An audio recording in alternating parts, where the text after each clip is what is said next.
वक्फ board की संपत्तियों पर कब्जा करना चाहती है मोदी सरकार, जारी रखेंगे वक्फ बिल का विरोध। नमस्कार, स्वागत है आपका लोकवार्ता न्यूज में। आपके साथ मैं हूं सना खान। वक्फ संशोधन बिल वापसी की मांग को लेकर शनिवार को जंतर मंतर पर all India Muslim personal law board ने धरना दिया। पुलिस द्वारा 3 से 5 बजे तक धरने में सिर्फ 100 लोगों को शामिल होने की परमिशन थी। इस दौरान AIMIM के अध्यक्ष व हैदराबाद के सांसद असदुद्दीन ओवैसी ने धरने को संबोधित किया। उन्होंने कहा कि केंद्र सरकार वक्फ की जमीनों को बर्बाद करना चाहती है, उन्हें छीनना चाहती है, इसलिए ये कानून लाया गया है, लेकिन हम इसके खिलाफ चुप नहीं बैठेंगे। देश भर के मुसलमान इसका विरोध जारी रखेंगे।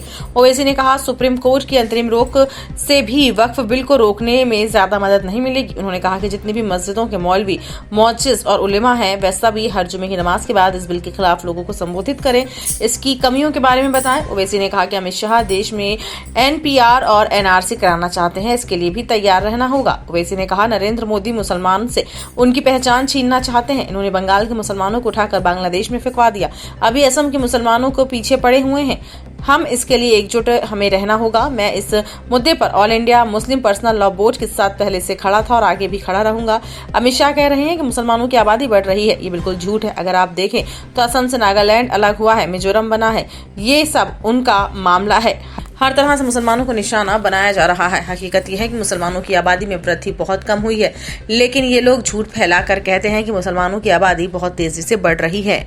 मैं सबसे पहले मजम्मत करता हूं, कंडेम करता हूं मरकजी हुकूमत और वजीर आजम के इस फैसले कि आज उन्होंने हमको एहतजाज करने का भी मौका नहीं दिया और सिर्फ 100 लोग के साथ ये कहा कि परमिशन दिया गया कि हम यहाँ पर एहतजाज करें। ये इनकी हिटलर शाही है, ये इनका डिक्टेटोरियल एटीट्यूड या इनकी एक मानसिकता को दिखाता है। जितने इमाम हैं जो खुतबा या उससे पहले वाज करते हैं, बयान करते हैं, उनको इसके बारे में बोलते रहना चाहिए और तैयार हो जाइए। इस मुल्क में अमित शाह NPR NRC करने जा रहे हैं।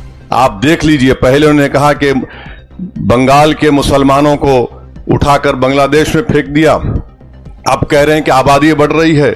इतने झूठे हैं ये लोग कि 1951 से लेकर 2011 तक मुसलमानों का पॉपुलेशन सिर्फ 4.4 बढ़ा और होम मिनिस्टर रहे थे अमित शाह, कहते हैं आसाम की मिसाल। अरे आसाम को से नागालैंड बना, मेघालय बना, तो ये इनका मामला है। तो ये NPR NRC भी कराना चाह रहे, हर तरीके से मुसलमानों की शनाख्त को खत्म करना चाह रहे, मुसलमानों की मजहबी जो शनाख्त है उसको खत्म करना चाह रहे हैं, मुसलमानों की जो मजहबी इबादत गाह है उसको छीनने के लिए कानून बनाया गया। इससे कोई मकसद नहीं, सिर्फ तबाह बर्बाद करना है।